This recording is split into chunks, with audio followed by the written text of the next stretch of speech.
അപ്പോഴേ നമ്മളെന്നാ ഹർത്താൽ ദിവസം അടിച്ചു പൊളിച്ചോട്ടോ. കുറേ ഡിഷസൊക്കെ ഉണ്ടാക്കി പഠിച്ചു, ഉണ്ടാക്കി കഴിച്ചു. അപ്പം നല്ല ജോലിയായിരുന്നു. നമ്മൾ പുറത്തുനിന്നൊക്കെ വാങ്ങണ ആ ഒരു ടേസ്റ്റ് അതേപോലത്തെ സൈസും എല്ലാം അതുപോലെ തന്നെ ഉണ്ട്. അപ്പം നമുക്കിതെങ്ങനെ മാക്കിയാണെന്ന് നോക്കാം.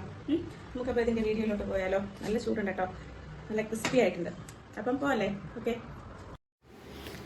ഇതിൻ്റെ ഷീറ്റ് ഉണ്ടാക്കുകയാണ് കേട്ടോ നമ്മൾ, ഈ പപ്സ് ഉണ്ടാക്കുന്നതിൻ്റെ. അതിന് വേണ്ടിയിട്ട് ഞാനൊരു വീഡിയോ എടുക്കാൻ വേണ്ടിയിട്ട് മറന്നു കേട്ടോ. കാരണം ഞാൻ വേറെ ഒന്നും എടുത്തില്ല. നമ്മൾ ചപ്പാത്തി മാവിന് കുഴയ്ക്കുന്നതിനേക്കാൾ ലേശം കൂടെ ഒന്ന് ഇത് ലൂസായിട്ട് ഞാൻ ഉപയോഗിച്ചിരിക്കുന്നത് പച്ചവെള്ളവും പിന്നെ ഉപ്പും ഓയിലുമാണ് കേട്ടോ. നമ്മുടെ കോക്കനട്ട് ഓയിൽ, ഞാൻ വേറെ ഒന്നും യൂസ് ചെയ്യില്ല. വേണമെങ്കിൽ നമുക്കൊരു മുട്ടയൊക്കെ പിന്നെ യൂസ് ചെയ്യാം. പിന്നെ ഡാൽഡ, അതൊക്കെ ഓരോരുത്തരുടെ ഇഷ്ടത്തിനും ഭാവത്തിനും ഒക്കെ വേണമെങ്കിൽ. ഇതുപോലെ പരത്തി ഓരോ ലേയേഴ്സായിട്ട് മടക്കി എടുക്കുമ്പോഴത്തേനും നമ്മൾ വേകുമ്പം നല്ല ലേയേഴ്സായിട്ടിരിക്കും. അപ്പം നല്ല ടേസ്റ്റും നല്ല കാണാനും നല്ല ഭംഗിയുണ്ടാവും കേട്ടോ. പിന്നെ നമ്മുടെ മസാല എന്ന് പറയുമ്പോൾ നിങ്ങൾക്ക് എല്ലാവർക്കും അറിയുന്നുള്ളതാണ്.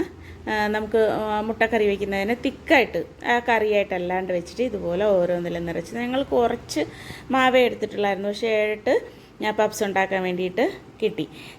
ഞാൻ പുറത്തുനിന്ന് ഇതിൻ്റെ ഷീറ്റ്, അതായത് പപ്സിൻ്റെ ഷീറ്റ് ഒരിക്കൽ പിന്നെ നോമ്പിന് വാങ്ങിയിട്ടുണ്ടായിരുന്നു. പക്ഷേ എനിക്കത് ഇഷ്ടമായില്ല കേട്ടോ. ഇത് നല്ല ടേസ്റ്റും ഉണ്ട്, നല്ല ക്രിസ്പി ആയിട്ട് നല്ല അതേ ഒരു രൂപത്തിലൊക്കെ വന്നിട്ടുണ്ട്. അപ്പോൾ നിങ്ങൾക്കും ട്രൈ ചെയ്യാവുന്നതേ ഉള്ളൂ, ഇത് വേറൊന്നുമില്ല. അപ്പോൾ എല്ലാവരും ഒന്ന് ട്രൈ ചെയ്യുക. പിന്നെ ഇഷ്ടപ്പെട്ട ലൈക്കും കമൻറ്റും ഒക്കെ ചെയ്യുക. Okay, by.